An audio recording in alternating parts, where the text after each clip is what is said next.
ございます。はい。ダベルム長原です。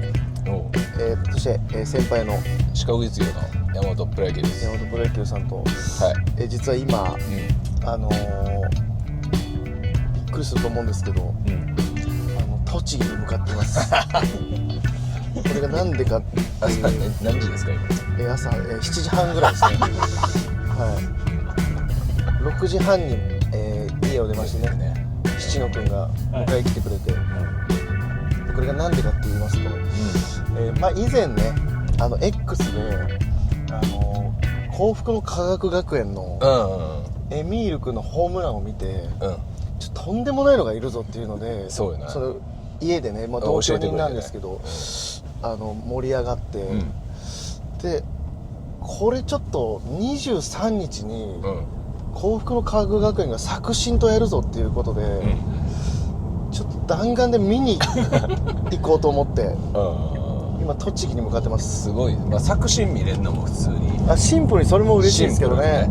シンプルにで本当なんかいても立ってもいられなくなっちゃったというかあんなその野良ホームランというか、いやすごかったもんな、ほんまに。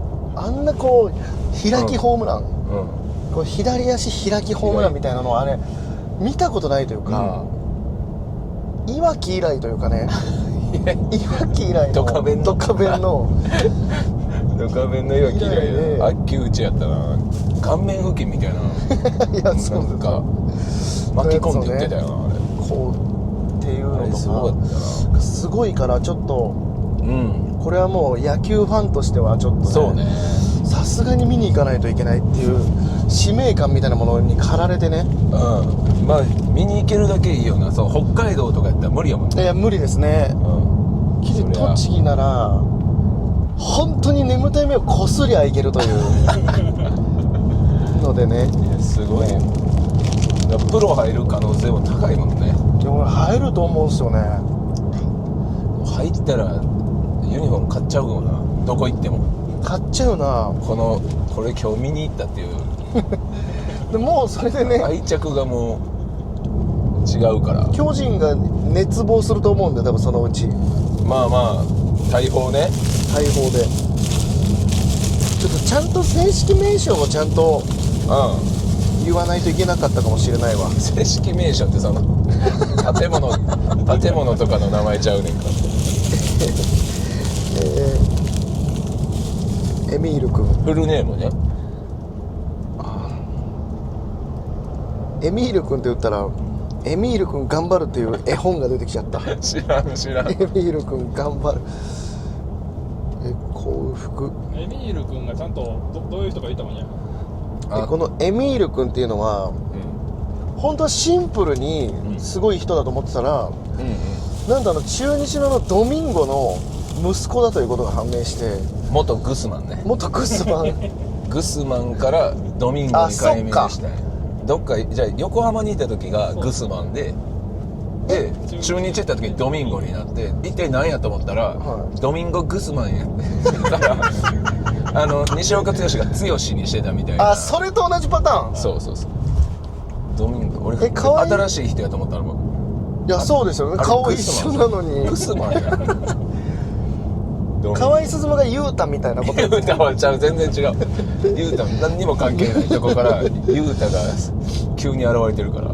でそのドミンゴの息子で、なんか森重和さんが、ドミニカから連れてきたっていう。すごいよな。幸福の科学学園に入れたっていうさ。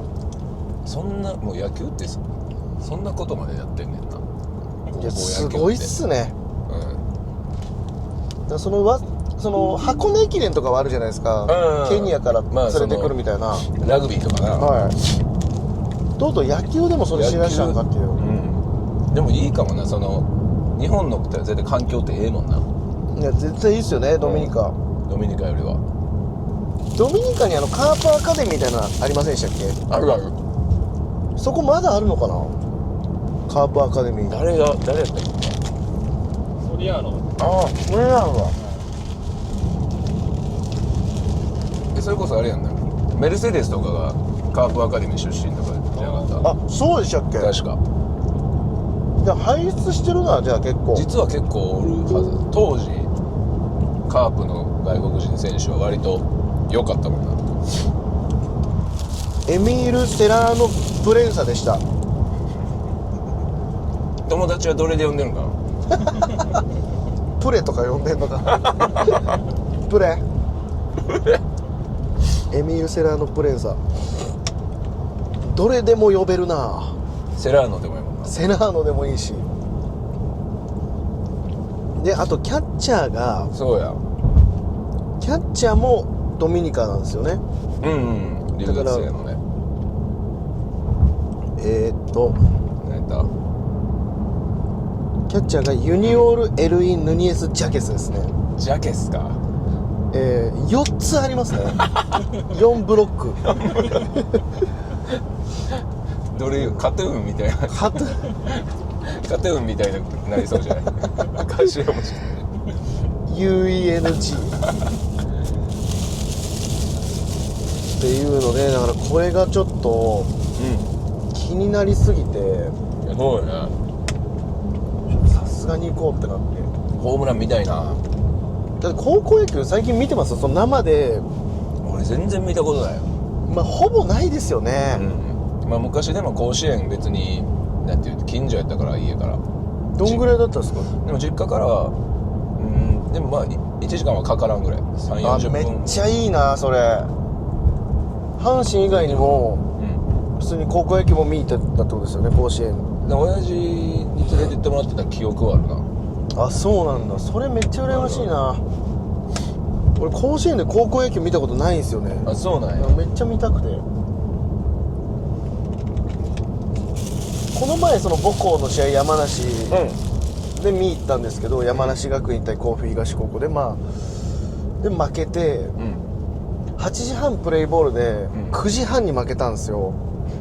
あんま最後の夏9時半に終わりたくないですよねそうやな。午前中やもんな。その後結構いろいろできちゃうというか、風呂入って昼飯食ってみたいな。でちょっと寝たりとかできちゃうからその日にもう一回泣き直したから泣きながら思い出してね、午後夜ちょっとしんどいなやっぱみたいな、切り替えれんなっていう。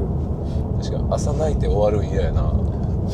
でそれは最近俺見たんですけど、でもまあほぼ見なくて、でしかもその栃木なんてマジないですよね。栃木の試合見に行くってマジで。楽しみだわマジで。まず栃木に来んのも初めてや俺。本当っすかすごくないですか？エミール君見るために動かしたな、山プロさんを。栃木市長エミール君に奪われたんで。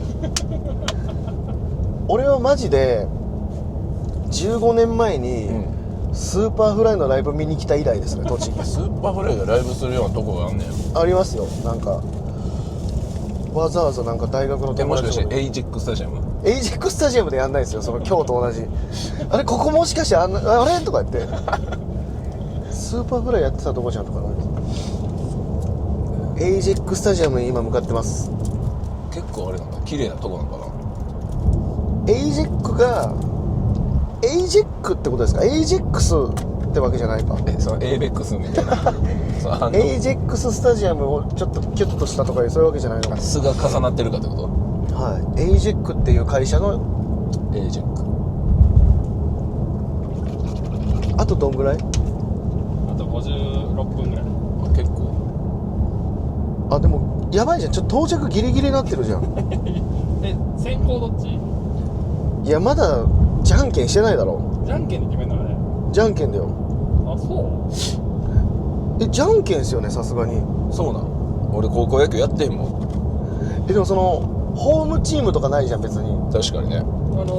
勝ち上がり表でそっか決まってんじゃないの？いや俺決まってないと思うけどな、裏でメンバー表公開して成長グーチェンゲポみたいなそうなん。でキャッチャーのやつらも呼ばれて、その金カップをついてるかどうかっていうのの確認もしてましたよ、誰が？審判が。触るの？あれなんかそれがこうやってありますよみたいなありますよみたいのをこうやってたような気がするな。じゃあ今日キャッチャーのヌニエスヌニエス君のジャケスジャケスのもうすでにおのおのの呼び方があるじゃんセラーノ君もなセラーノ君でその3番4番とかなんですよね、その2人が。でむっちゃ打ちまくってて、だって背番号1番やもんね。背番号1番エミール君セラーノピッチャーキャッチャードミニカってやっぱ新しい新時代到来ですよね。これはすごいことですよ。これはマジ楽しみ。どうなんだやろほんまに。阪神とかも欲しいんじゃないですか、エミール君。エミール君欲しいね。エミール君ポジションだから、まあピッチャーで肩強いから外野とかも。外野でもいいし、ま阪神の外野って誰でしたっけ今。今だから近本森下であと1枠って感じかな。そこでもいいし。だ去年あいつが良かったけど前川が良かったけど、ちょっと今年もう一つやって、でそこに高寺とか島田海里とかがちょっと入りながら、は交流戦の時に里輝が言ってたけど、あ、もうでもサード固定ですもんね、もはや。で逆にじゃあサード誰がおんねんって言った時には別にあんまおらんかったという。糸原とか。まあ糸原はね、でも結局代打で追ってくれた方が助かる、ああなるほどね、出てた時もあったけど。そこにピタッとはまる可能性がありますね。そうね、エミール君がピタッと。いきなりピタッと。いやさすがにもうちょい別の若手出すと思うけど、井上康太とかもまだおるからさ履正社頑張ってるから。の巨人も岡本がやっぱメジャー行く説あるんで、うん岡本のとこにエミール君がピタッとはまるから。岡本のとこにはさリチャードがピタッリチャード・ジャケスがリチャード・ジャケス、何でもかんでもジャケスじゃないですよ。リチャードが打ったからな昨日マジで。あれな、あれがあるからちょっとやめられないよな。ほんまに宝くじよな。だって昨日がうん初めて今シーズン右ピッチャーから打ったあ、そうなんや。ヒットがホームランでしたからね。いやそうやな、すごいっすよ。もっとなスライダーとかスライダーフォークのピッチャーで勝負してほしかったな。追い込まれたらマジで打てない気するけど、でも昨日打ったな。なんかそうやな、粘られたな、なんかこう下半身で。あれネルソンがそもそもピンチ作ったんでしたっけ。いや伊藤将司が、あ、伊藤正がそうか打たれたんだ、ピンチになって1、3塁ではか、まあ、1、3塁かで大山が送球してキャッチャーにい。あ、そうだそうだ。で点入って、だからノーアウト1、2塁になってみたいな、でもう1点入ったんかなんか打たれて。あ、そうですね。そうやな、でそれでスリーランだ。スリーラン。その後長野とかも打ってたからな、地味に。そうやねんな。いやでもとはいえやっぱ東京ドームでまず連敗しちゃったっていうのがね、もうほんと最悪だったな。俺もう順位表見なくなっちゃったもんな、もあ、そっか。俺も逆に見えへんもんな1位に決まってるからね。うスリーはマジで。いやそんな日々を過ごしてきたやろ、幼少期。幼少期は過ごしてきましたね。幼少期は一番下やったもん俺は。だからヤブとかの時ですよね。そうそうそう、90年代から2000年辛かっただろうな。2001年ぐらいまやっぱ俺最下位だった記憶ないですもんね。だから最下位だったことなんてないんじゃないかな、巨人。で。そっか、さすがにないか。もうそれこそ半世紀とか遡りそうじゃないですか、最下位。大体最下位やったで昔は。それ辛いよな。でもなんかまあ子供やったから辛さもあんまないというか、まあ、そういうもんみたいな、親父が機嫌悪いぐらいいやずっと機嫌悪いじゃないですか、もう機嫌悪い何年間も。何年も機嫌悪かった18年機嫌悪かったかわいそうだな。そうやで、かわいそうよ。すごいよ、親父が一番。いやそうっすよね。18年耐えて。だから本当だからロッテファンとかなんて異常だよな。異常おいそう思っとるけどそう結構やっぱいや確かに辛抱強いというか、いやもう別のとこに娯楽を見出してるよだから複数趣味持ってる人が多いんかもな。それもあるけどそっかそれもあるけどもしかしたらサッカーとかサッカーもとか確かに好きやよ好きやけどそのロッテファンの高橋さんもうんうんトレンディエンジェルのそのちゃんとオタクというかその確かになメイド喫茶とかメイド喫茶みたいなあれがあるわ、そういうのでやっぱ1個だけだとしんどいのかもな、無限に酒を飲むとか無限に酒飲むとかいう趣味が趣味もあるもんね高橋さんはあるもん高橋さんにはね締めに後輩にラーメンを食わすとかあるっていう食わすとか趣味とかもあるから俺たちの家に来て帰らないとかいうそういう趣味かな趣味が鉄友さんの M1 の時のネタを何回も見るとかいやこの前見たけど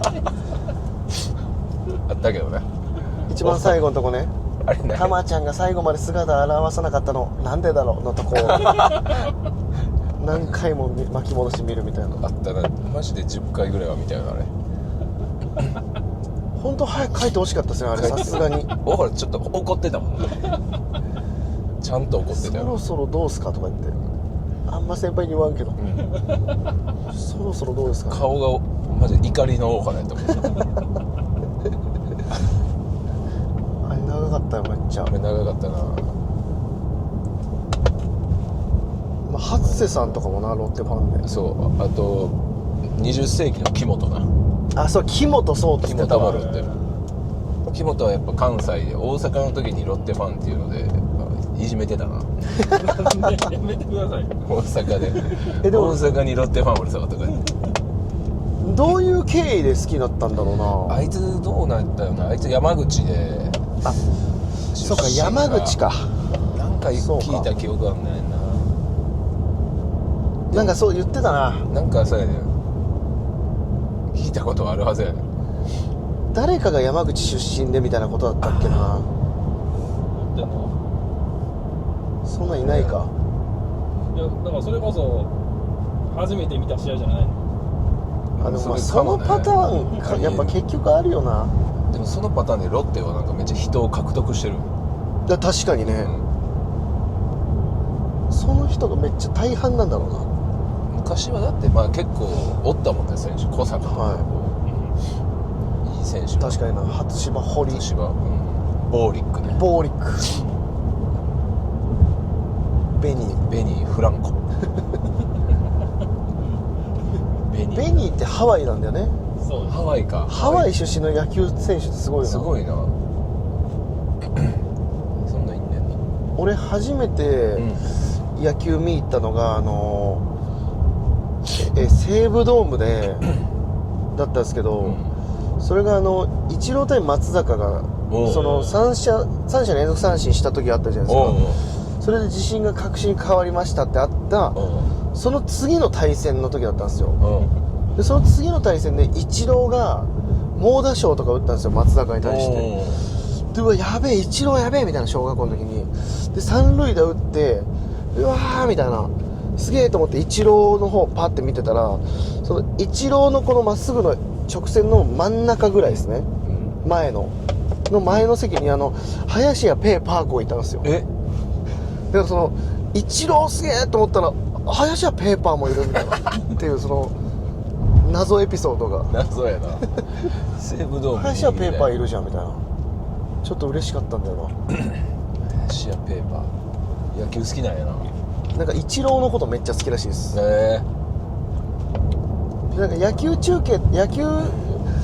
見に行った後ってなんか夜中家帰ってスポルトとか見るの楽しみみたいなとこあるじゃないですか、実際に見た時試合がみたいな、それでイチローがインタビューされてる後ろ林家ペーパー通り過ぎたんですよだからやっぱマジでそうじゃんみたいな。ただの野良のピンク野良のピンクじゃないことが確定して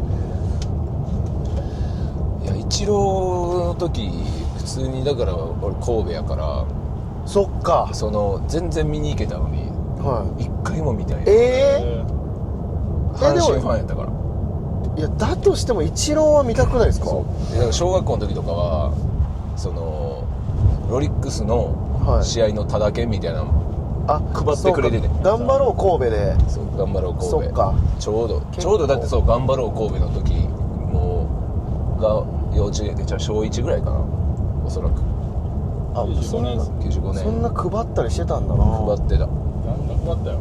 めっちゃ配ってた。それでだいぶオリックスファン増えたんじゃないですかそれ。いやそれで秋貞とかも好きなのかでも秋貞はほんまど真ん中やっちゃう神戸やから。な。ああそっかそっか、シンプルにそうか。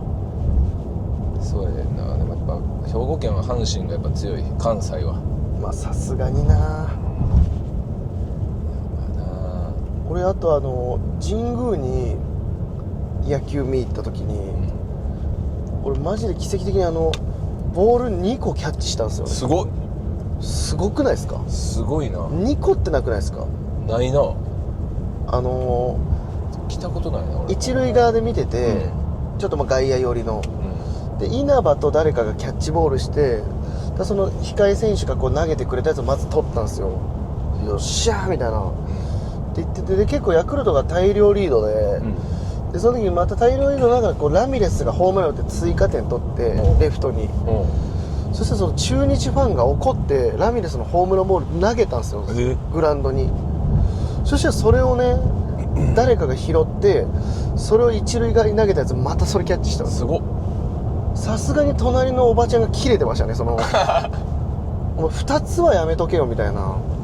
いやおばちゃんが切れんねや子供とかじゃなくてね。なあそれであれすごかったなんかそのメジャーリーグとかでさはよっしゃーってやってなんか子供にあい、それげるみたい粋なね。な。それはやったの？それはやってないです。2個持って帰ったの？嬉しすぎて多分 T シャツの下入れておっぱいとかやったりしてましたね。ダサダサってなんだダサ。やるでしょやげろよ小学校の時そんなようなことそうか小学校やもんな。小学校でやってましもらう側やもんな。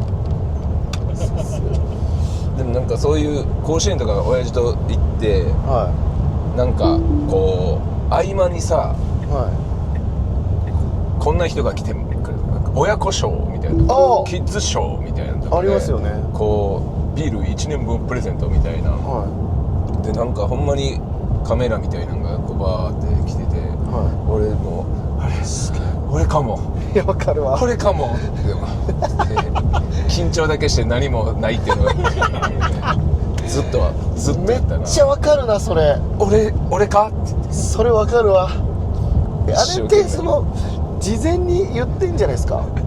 さすがに行きますんでってゲリラ的にそんなないと思うんだよな。めっちゃドキドキしたな。俺かもテレビ映るかもみたいテレビ映るかもってなるよな。なめっちゃドキドキした。わかるあれ親子ショーみたいなのあるよな。でもなんかガキの時ってなんか負けて悔しいとかあんまなかった気すんねんな俺実は。見に行って勝って嬉しいはあるけど勝って嬉しかった負けて悔しいはないかもな。確かになんかあの雰囲気がおもろ楽しかったというか見れたら嬉しいですもんね。意外とでも最下位の時やったけど行った時勝率5割ぐらいやったりあそうなんですね。そんなめっちゃ負けまくってるイメージだな。それこそ遠山葛西遠山遠山葛西遠山の時な。遠山葛西遠山を生では見てないかもな。ただノムさんの時は行ってては一回なんやろほんまにこのサヨナラのチャンスみたいなんで代打勝則とか言ってシャーとか言ってい。いや、まあ当時あんま打てなかったけどそうほんまね。に打てなくてノムさんの子供やからみたいなこねちゃうかみたいななんか子供だからねそういうのもあって優先してるじゃんみたいなね。もうえってみたいなのを子供やから俺も言ってたらサヨナラヒットってあそうなんだ。勝則涙のお立ち台見たもん。あなんかそれ知ってるかも。そうそれか。それとへあと巨人戦であいつやうわメイダレルメイダレルメイね。巨人後に巨人行った、はいそれがまだ阪神の時にはあれ高橋由伸やったかな忘れたけどバッて投げてファーストゴロいはでピッチャーベースカバー、はい余裕でアウトのタイミングでセーフってなっていはでなんかはーっとかやってる間になんか点入るみたいなんい。おでえげつない乱闘になってる。あ、えげつないなそれ。そこも見てた。マジっすか。で「うわーい!」とか言ってたもん、子供ながらに「うわーい!」とか言って。こらみたいな。だから今みたいにこれあれがないからないもんな。揉めるだけ揉めるしかねえもんな、そうなったら。覚えてるもんね、その時の累進。あ、マジっすか。んムカつきすぎて。そう累進の名前覚えたの初めて。確かにな。その人が。覚えないもんな。そっからだからメイが巨人に行ったっていうので、なんかこの本当に許せないここになんか完全にこっちの味方だったはずじゃんっていうでね。大活躍したよ。大活躍しましたね。ムカついたなあいつ。ローテの柱だったもんな。むちゃくちゃブーイングあったもんな、阪神戦の時。いや、そうっすよね。メイあいつ阪神から巨人の移籍ってもうあんまないじゃないですか。ないな、阪神から巨人は。江川ぐらい。江川ぐらいまあそうそれのせいやもんな。そうか、それのせいなのか、基本的には。あるんちゃう。やっぱ行儀が悪いというかさ、巨人のいや、まあそんなことはないんですけどね。本当に行儀がな。本当に素晴らしいチームだからでもあれですよ、大山行きそうだったですね。大山がね、大山来てくれてたらな。危なかったよ大山。でも大山取らなかったから、取れなかったからライデルとかカイとか取れたみたいなとこは。リチャードとか。リチャードは違います。リチャードまるで話が違いますリチャード・ジャケス。ジャケスじゃねえって。なんか響き心地いいけどリチャード・ジャケス。もうジャケス以外のセクション何も覚えてないな何やったっけな。ヌニエスね。ヌニエスですからね。これクイズで出したらおもろそうやな。ジャケス確かにその全て答えろみたいな。順番入れ替え。オールスター感謝祭みたいな。ABCD。めっちゃおもろいなそれ。4つセクションがあるからセクションって言わないでほしいんだよな。俺でも、東京ドーム小学校の頃見に行って、入来対川上憲伸で、川上憲伸がノーヒットノーランした試合見たんですけど、あの時中日の荒木がレフトポール際に打って、俺ポールの真上で見てたんですよ、このすごい高いとこで、そしたら完全にファールだったんですよ、真上から見てて。でも審判がホームランって言って、でその時に中日ファンがラッキーみたいな感じで言ってて、だけど今の巨人さんは余裕がありますねってでっかい声で言ったのを覚えてるんですよ、中日ファンが。むっちゃ怖と思って、その全然抗議とかをしてなかったんですよね、その時に。余裕がありますねとか言ってでっかい声で言ってたの怖かったんだよな。怖いな中日は。俺一昨年原監督の引退セレモニー見に行って、東京ドームで、で原監督がもうなんか退陣のそのコメントを発表してる時に、なんかもう優退させていただきたいと思いますみたいな言ったら、もう俺の隣のおっちゃんが当たり前だろこんな先生なんだからってでっかい声で言ってたんですよ。いやいやな。そしたらめっちゃ遠いとこからうるせえなって言う確かにな、うるさいもんな。めっちゃおもろかったんだよな。東大医学部頭悪いみたいな動画みたいなやり取りしててうるせえってなんだよお前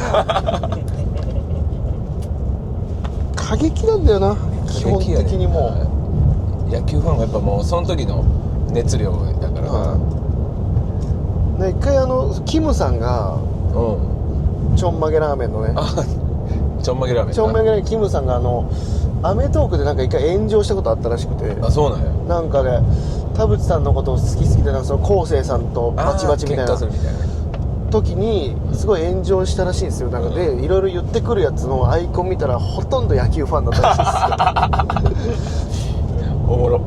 野球ファンでやっぱ結構多いんだよな。野球ファンはな、ちょっとおもろいっていう側面もあるからな。そうなんですよね。なんか知らんけどやっぱネット用語とかって結構もうほとんどが、野球やもんね。だってなんとかんごっていうそれこそドミンゴですもんね。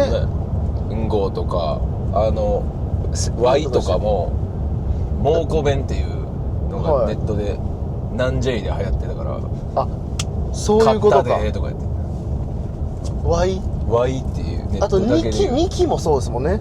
なん2とか期も2期兄貴金本が、は兄貴で、ベンチでタバコ吸ってんのが映ったから、はいヤニキって呼ばれて、い、そうなヤんだ。ニキって呼ばれて、で監督になって、は金本監督がなんか監督のインタビューみたいなんで、なんかまあ打てないわねみたいな、はいまあ打てないわねって言ったら、なんかその活字にしたら、うん打てないわねって言って、なんかお嬢様みたいやなってなって、はヤネキって呼ばれるようになって姉貴い。だからもう姉貴がはいヤニキと重なってヤネキって呼ばれて、お嬢様語とか言われて、でもめっちゃだからもうノリでどんどんこうそう進化していくじゃないですけど、なんかそうやでな、すごいよな。ヒットが出たわねとか、だからなんかそれこそなんか松本さんがとうとう出たねっていうはツイートされ、い、文集のね。あの時に野球ファンが出たわねとか出たわねって言っててとうとう出たわね。出たわねで、金本さんはすごいで、あれネットミームというか、そうらしいっすよね。むちゃくちゃあるで。でそれも大阪とか阪神ファンのもそのうんネットの人たちがうんで、なんかやっぱその面白いんだろおもろいんやと思う、うんそういうのがめちゃくうな。ちゃある。すごいなマジで。なんかそのツイッターとかでもよくさ、は男の子ってこういうのが好きなんでしょとか言って、ありますね。なんかそういうガンなんかわーは秘密基地みたいなの見せるのかで、い。はなんかほんまに自分のチームのさよならの試合とか載せるとかも、ああいうのも結構おもろいな。い、まあ好きだしな。俺やっぱ岡田監督が試合の放送の終了の時に大爆笑してるみたいな感じの写真辻がよう使うやつな。あれマジでいいよな。あれいい。あれ面白すぎあれおもろるな。すぎんねんな。あと田口がウィーラーのお面取ったみたいな、あれな、あれな。あれ田口がすごすぎるよな。あとなんかほんまに新井貴弘がなんかこう、こうやってなんか変ななんやろ協賛みたいなんではちょうど2000みたいなのがゼロ2つが目のところに来てるみたいな。い、なんか怪盗なんとかみたいになってるような。そうそう。あと一回 WBC かな、それこそはい2個前ぐらいのは時にも壮行試合みたいなんで日本代表と阪神がやる時があって、はその時阪神に、マテオ、ドリス、メンデスっていう、いはドミニカのピッチャーが3人いて、いは全員ドレッドやって、いはでい。待って待って。そのマテオ、ドリス、メンデスっていう、はい名前と顔の写真がは全部間違っててマテオがメンデス、それちゃんとドリスがマテオとかあれい。ちゃんと確認しろよな。似てるけどみたいな。すごいよな。すごかったよ。面白いな。面白い。なんかほんまにメジャーでのなんか切り抜きみたいなさ、はい。イチローって書いてなんか鳩が写ってる写真とかも、あれね。あれ面白いよな。なんか野球に関することってなんか全部おもろいよな。全部面白いんだよな。それこそ最近長野めいちゃんがはあれ不倫みたいなんで、自粛はしてやんか。い。はでもなんかオールナイトニッポンがなんかラい。ジオが交番みたいな。 7回で、降板みたいな、はいで野球ファンがはいや7回もやってくれるんやったら全然問題ないうちに来てくれとかってヤクルトのファンがそうセンスえぐいよい。な。5回6回でね、降板するから。うん確かにセンスいいよな。センスええよな、そういうツイートする人。面白いもんな、みんな。おもろいねんな、なんか野球に関することを言う人。めっちゃ多い。サッカーとかよりもね、なんか、多いような感じはするよな。なんかそうやねんな。で考える時間が長いからやろな、野球で見ながらそうっすね。なんかゆっくりで見れるから世話しなくないっていう。とてつもない攻撃性のやつとかもいますいや、けどね。とてつもない攻撃性のやつはいる。怖い。で俺も前言いましたけど小林誠司が活躍してやっぱ俺たち誠司好きなんだよなって X で投稿したら、誰も好きじゃねえよてめえは音階やっとけって来たんですよやったらあかんやろそれ何なのそれ何がそうやね何がそうさせたんってなるよなそうさせんのだって同じ巨人ファンそう誰が嫌いなのかを明確にしてほしいというかそすごいんだよな怖いよなすごいよなそんなん言ってくるので俺も一回なんか大阪でテレビ番組の企画で、は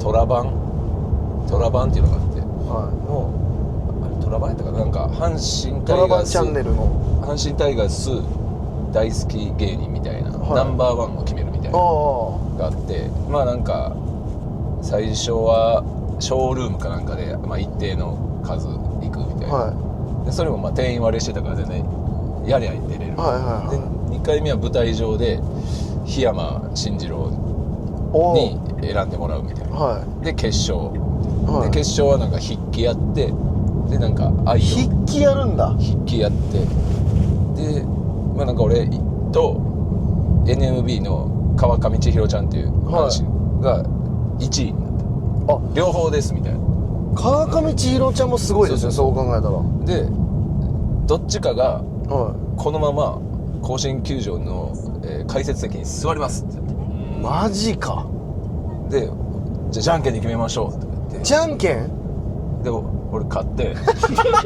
っしゃーとか勝っちゃった勝っちゃったよやったーとか言って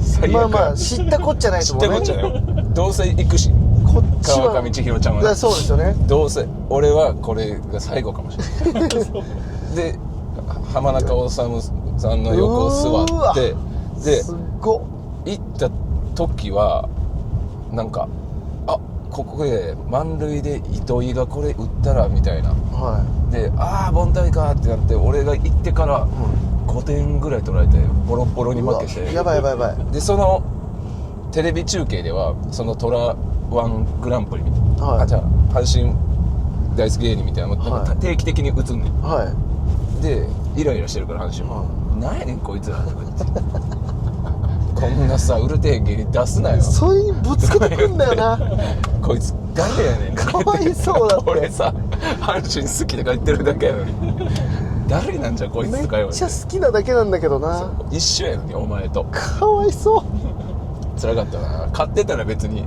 そうですよね勝ってたらしかも俺もなんかその時そのマテオっていう選手のはいコスプレみたいなのして、はいはいはい顔にヒゲとか描いた状態で今のインスタのアイコンそうそうあれドリスじゃないんですねあれマテオやあれマテオなんだそうやねとかでちょっとちょけたりしてるからそうちょねけてるしそのまま阪神電車乗ったからな俺マジかよすごいなそれほんまに過激なんだよな過激ほんと過激じゃなかったらなただ面白い人たちやねんけどなでもまあそれがいいんですけどねやっぱ熱があってね怖えわ阪や神っぱちょっとこう暗黒時代が長いとファンがおもろなるっていうあでもそれはあるかもしれないです中日ファンとか今めっちゃ面白いよめっちゃ面白いめっちゃおもろいよなだって米騒動とか名付けたのも多分そうですもんファンとかですもんね多分ね立浪監督のタッツとかさタッツねやっぱおもろなんねんななんかおもろいところを探さなあかんから野球の試合はおもんないからそのメンタルコントロールのためにもねそれがやっぱななんか野球ファンがだからいや芸人になりたい人はまず弱いチームをめっちゃ好きになるっていうのがでも本当にそれはあるよなプロ野球ファンミーティングというライブでやっぱ前弱かった頃のオリックスの安倍さんタモンズの安倍さんがファンで、あとやっぱロッテの七曲初瀬さん、西武のこれはめれてるのは大江さんやっぱおもろすぎますおももん、ろいなおもろいロッテでその鈴木っていうピッチャーが、パワーナルセって呼ばれてて本当かみたいな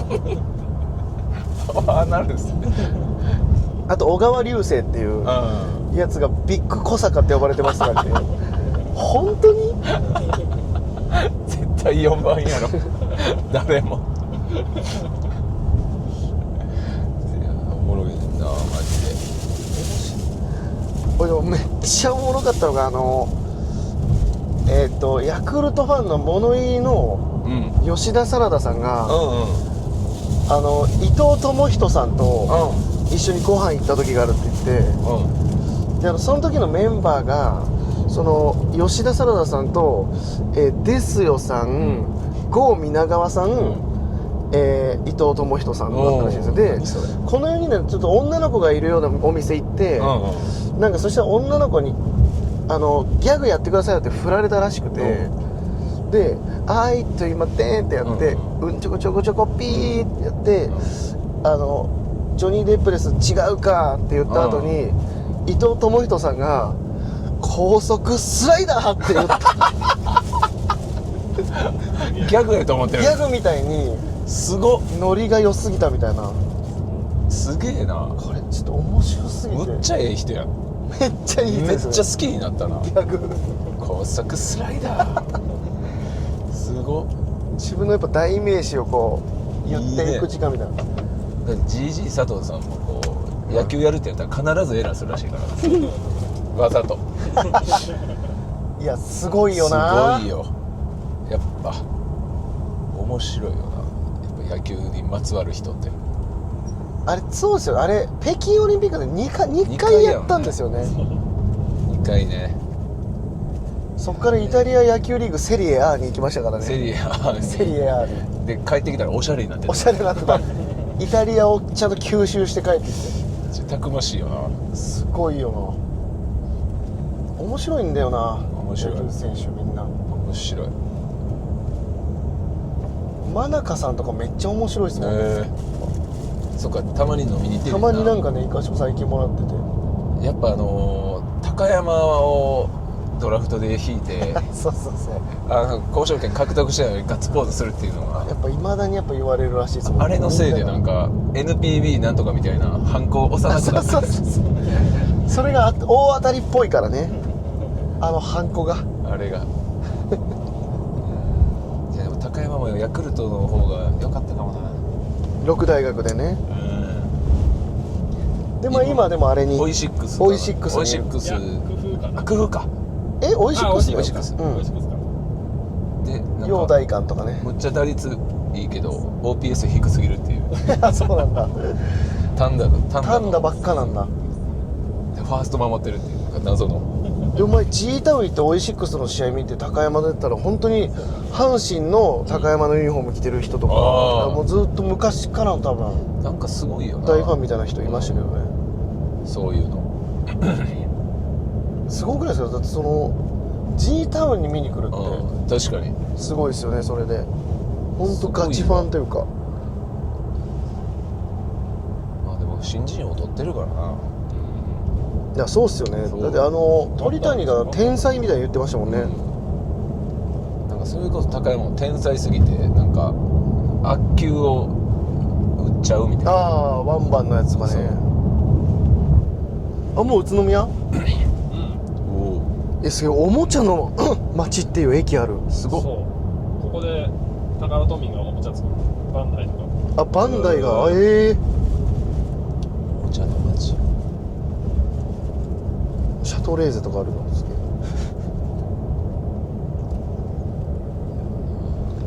もうすぐ。あと20分ぐらいですね。おお宇都宮か初めてやな。宇都宮ってでもなんか、う群馬通ってから行くんだね。一瞬通る。一瞬通ってたよね。そうか館林とかどっちが暑いか。宇都宮もすっごいソーラーパネル。すごいソーラーパネルメガソーラー大丈夫か。お墓とソーラーパネル、すごいじゃんここ。宇都宮は日本一雷が落ちる町らしいです。怖っ。なんで？広いからってこと？高い建物があんまないから。そうなの。なんかだからなんか市内走ってる路面電車が黄色で稲妻カラーみたいに言われてる。それいいこととしてるの？そのドラえもんみたいにハゲたみたいな雷が街を起こす的に使ってる。耳がねなくなって。宇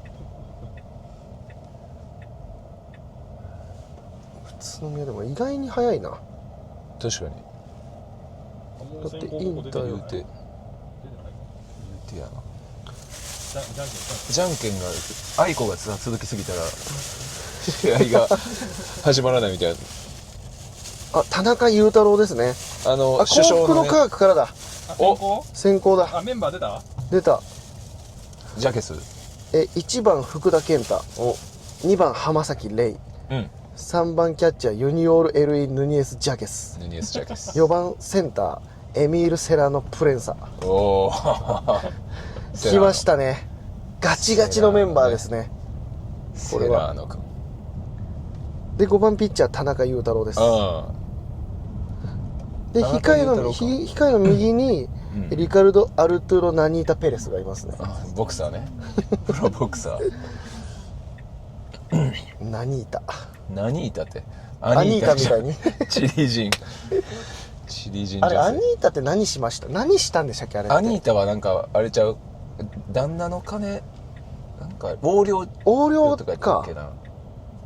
アニータ多分社長かなんかと結婚してて、あ、アニータはめっちゃ横領したんだ。なん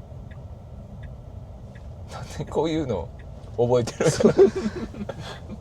のアニータだってチリ人とか言って、なんでこのさ全く無意味な知識さ、そのでもそれやっぱ授業で習ったこととか覚えへんくせにやっぱずーっとやってたような気がする。小学校の時にアニータ事件みたいな。アニータでも結構綺麗やったよな。綺麗でしたそれもあったよ。そうっすね。ナニータってやつおらんかった？野球選手ナニータやったっけな。ナニータですか？ナニータちゃうか。あれ俺今言ったやつは何でしたっけ名前？今言ったやつがナニータです今か。いや早いマジか。早すぎ。いやちゃうで。あ、普通にですか？あれなんかおったんちゃうかな。あれ中日にリカルド・ナニータっていうのが、あ、マジっすか？マジ一瞬多分おった。息子じゃないですか？あ今のこリカルド・ナニータさんマジすごっ。そういうことれ。多分ですよ。やば。でもナニータ君は1年生ですよ。なんかそういう記事ない？でもナニータリカルド・アルトゥーロ・ナニータ・ペレスのナニータって3つ目だけど、それでも中日ドラゴンズもリカルド・ナニータやで。あ、じゃあ絶対そうじゃん。すごいぞ。2つもらってるじゃん親から。やばなあ。2セクションもらってるじゃないですか。セクション2セクションだ。だんだん増えていくんじゃない？どんどん増えていくってこと？大原雄一ヌニエス・ジャケスみたいなことやもんな全部もらって全部もらってる。大原雄一大原光彦みたいな。全もらい。大原を2回使う。全もらい。両親のもらうとかいう文化もあるのかな、もしかして。なんとかジュニアとかやつもおるもんな。あ、そうですね。あの文化がマジで意味わあからない。とメジャーリーグになんとか2ってやついる。いるよね。ハリス2いる。2いるよね、2。ハリス2。マイケル・ハリス2世。なんやな。でもこう見ると、マイケル・ハリス2って見えますそうやな。スト2のこ感じやもんな。れさすがに笑ったもん。それあるんっていう。2ジュニアは聞いたことあるけど、確かにな。2ありなんていう。2めっちゃおもろいですよね。俺2世大原雄一2にしようかな。息子キモ通らんやろな。ユージでええのにな。それやったらで、そうですね。雄雄一2だからね。ユージでええって言ってなる。でなんか昔とかやっぱ偉大な人のなんか名前もらうみたいな。なんか原田のお母さん原田テイっていう名前なんですよ、ひらがなで。それが原田のひいおばあちゃんがテイっていう名前で偉大な人だったからなんかもらったっていう。偉大なんや。その親族に親族内ですごい偉大だったらしくて。そんな人いる？もっとそう有名ななんか有名なところが特に親族でっていうなんか言ってましたね。親族で山本龍平2。すぐな。でも俺の親父山本龍二やからあ、もらったんだ。龍を継承してるあ、な。継承系だ。戦国系。山本龍二2はマジで意味わからん。2が2つあるみたいな。最悪みたいな。こうやねんな。俺も龍を継承していくんかなと思ってるけど。おじいちゃんとかどうなんですいやおじいちゃんは違うね。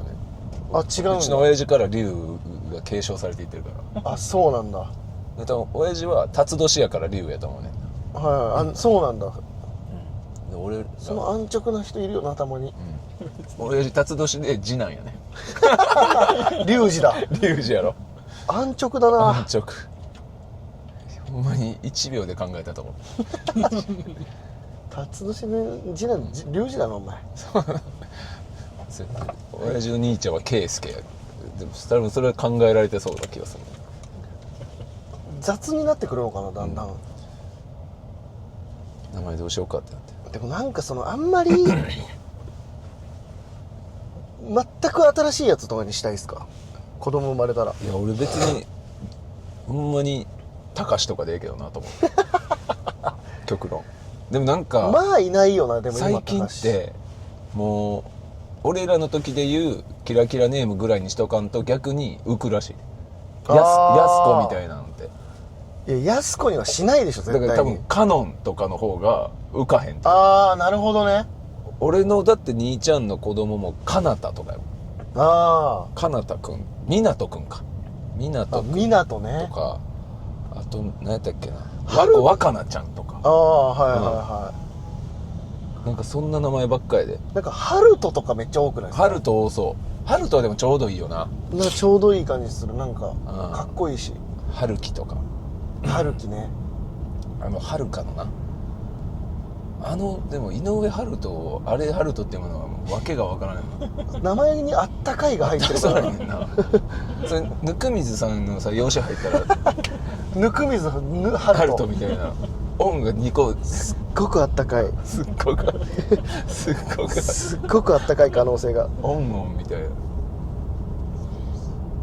ハルト。これさすがに間に合わないか、プレイボードには。バーチャル甲子園で見るしかないから最初。あ、そうだな。まあ一番バッターが粘ってくれたら。もう始まってるのかな。でも最悪、その、エミール君は4番なんで、うん三者凡退とかで終わったら、うんうん。でもね、ジャケスも見たいですもんね。ジャケスみたいな。斉藤翔馬。結構作詞も栃木県内の人ばっからしいですね。あ、そうなんや。は好感度高いな。今井と入江が、で、うん春夏連覇、うんうん。あれ春夏連覇でしたっけ？夏優勝した時、作新が。俺そこまで把握してない結局その2人も栃木出身でっつって。な。あ、じゃあめっちゃいいや。栃木が強いってことか。でも本当にうまいやつみんな作新に行くんじゃないですか。ああ。すごいな、地元で。あ、てか佐野日大ももう負けたんだ。今どこ残ってんの？栃木。作詞。作新幸福の科学学園、文星芸大、国学院栃木、宇都宮工業、栃木工業、宇都宮残ってんの？宇都宮が残ってる。それってあれじゃん。公立かな。野沢さんのとこじゃない？あ、そうじゃん、頭いいとこじゃん。歌かって呼ばれてる。歌か。なんか宇都宮高校での校を取って歌かって地元で呼ばれてるんですよ。そうだ、野沢さんとこじゃん。タカっていうの。なんで訓読みに。ベスト16か。すごい。佐野日大が栃木工業に負けたんだ。作新が一番いやですね、栃木は。で今日でだいぶ変わる可能性もあるもんね。勢力図がね、もしかしたら塗り替えられるというか。でもやっぱ地元のやつらでガッて固めて強いところはやっぱ勝ちたいやろな。そのいやそうっすよね。でそれヌニエスジャケスとか言われてもね俺たち栃木で頑張ってきたんだっていう見てるでも方はなんかヌニエスジャケスとかがやっぱ宇都宮餃子食べてるのとか見たらちょっと泣いちゃいそうになりますいやよね。なんかそうやね。いや結構なんかいいわみたいな。そのネット甲子園とかのインタビューで、なんかパワーフードはとか言って餃子とか言ってほしいよなめっちゃ言ってほしいな。餃子はでももともと中国のもんですよとか言ってそうなのそうなの宇都宮じゃないの知識ぐらいあってや何にも知らん宇都宮のが美味しいよ。結構喋ってくれんな。喋れんのかな。喋れといてほしいな。でもどのぐらい喋れんのかな。確かにね、気になるね。高校生から入っていったんでしょ。ってことだよね。その何でも吸収できる時期に喋れそうやな。喋れそうやな。喋れそうやな。だってヌニエス・ジャケス君はキャッチャーやから喋ってくれんと確かに。そうこっちがスペイン語みたいな意味不明やし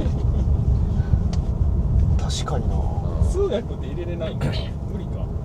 入れれるんでもだから伝令が通訳の顔さだからベンチの一枠潰して通訳を入れんといけみたいな。なんかガリガリのメガネがいるぞとかそれとすごいすごくない。通訳高校生でスペイン語喋れて確かにガリガリで間高校生でスペイン語はすごいな。すごいな。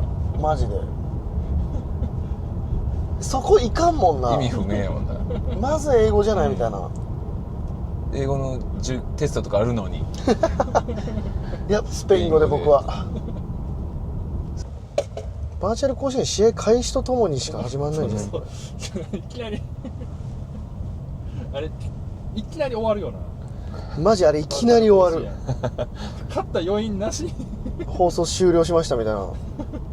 で挟むあれなんかちょっとな。効果終わってすぐ急そうなんだよね。でも金足農業のうんね吉田康生の弟弟が甲子園決めましたね。あそうなんどこでめちゃくちゃいいっすよ。秋田ですよ。秋田なんや。秋田金足農業ですよ。それこそあそうか。昨日の横浜対松川平塚学院おもろかったな。うんすごかったもん。マジで追い詰めてたな。横浜でも負けてたら大変やったな。大変でしたよ。あやってるやってるやってるやってる。音消して見える。どうヌニエスジャケス客の入りどんな感じ。入れそう。ちょっと今ね監督しか映ってないから客入りはあれなん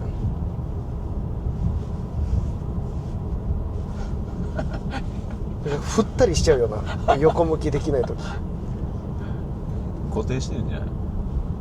いやしてないですこれ。あれほらほんまや。どうしたんやろ。どうしたどうしたんだ。機嫌悪なったわけじゃん。ほらスポナビの方から入ろいやバーチャル甲子園革命的じゃないですか。う。いやえぐいよね。1回戦から見れますよすごっ全国の。マジか。全部見れるからな。全く見てないな。全部見れるって異常な時代ですよね。すごいな。しかもタダで。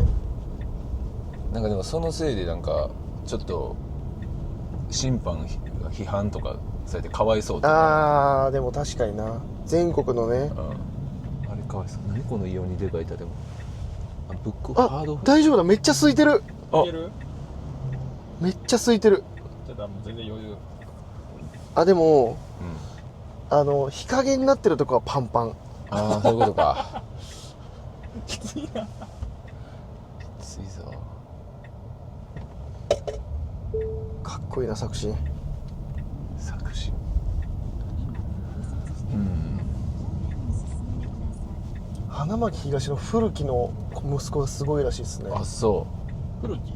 巨人の古木の。ああ、古城の古木。古城のね。う。古い木の方じゃないね。横浜の。横浜の。なんか花巻東って17番が伝統の番号らしいですよね。大谷と佐々木にいたと菊池雄星とかがつけたっていう。どういう意味？最後の番号なんですかね。何番までいますかね。予選は20番までじゃない、でも18か甲子園は。これこれすごいな。プロスピのなんか確定ホームランの今リプレイが流れてるの。うんなんかいいな。いいな。幸福学園パワプロじゃん。ほんまやな。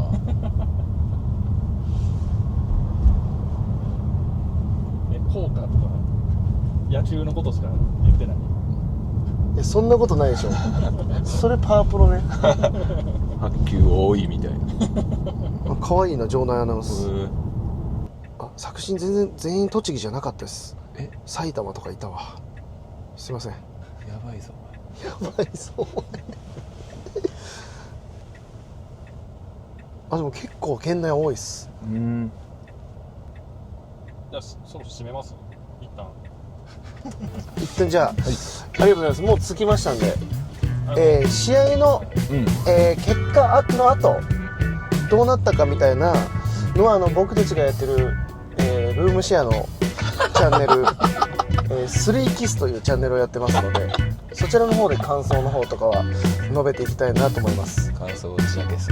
感想ジャケスってなんですか。述べジャケスしていきたいなって思いますので、そちらにお願いします。ありがとうございました。よっしゃー。